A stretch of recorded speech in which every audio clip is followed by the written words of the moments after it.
Servus, dok ja ustao sam. Izgleda mjeste ko da mi je izgužvao neko Snoopy i Twon. A gdje je tvoj? Nađi Snoopy. No, šta te ja da kažem? Danas je opet specijalan dan.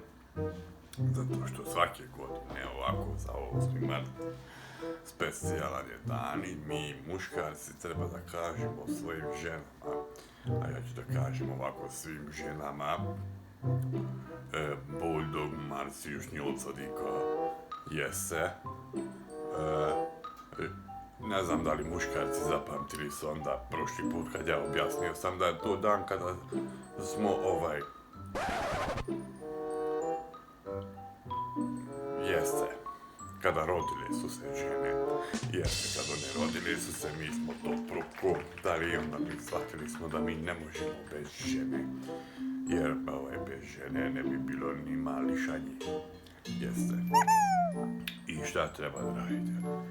Treba da, dobro, ne samo ovaj dan, nego ovaj dan posebno malo. Ovako svaki dan volite, grlite, šanjite, jeste. Ali na današnji dan kupite jedan cvijeće, kupite jedan kuranfel, kupite, ne znam, onda kasnije, pošto tako kako je, može da se izađe, ne može da se izađe. I uzmite ženu, iznesite za, kao što kazao sam, djevrek, neki kifli, neki burek sa sirom, jeste. I volite sve žene, svaki dan volite svoje žene, nemojte tuđe žene, dobit ćete, jeste.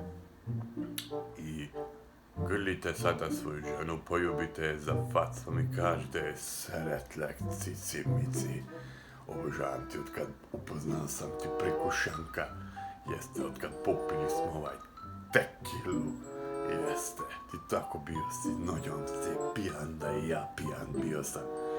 I onda kad došli smo sebi, kad prokontali smo koliko smo u stvari, mi stvarno lijepi, mi uzeli, mogu bi ja stavno to sutra.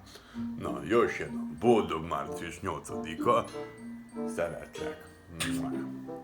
Pijte Snoopy, uživajte. Čaba, hvala ti mnogo. Hvala ti tebi, Adrian. I hvala Sap Čaj, veri.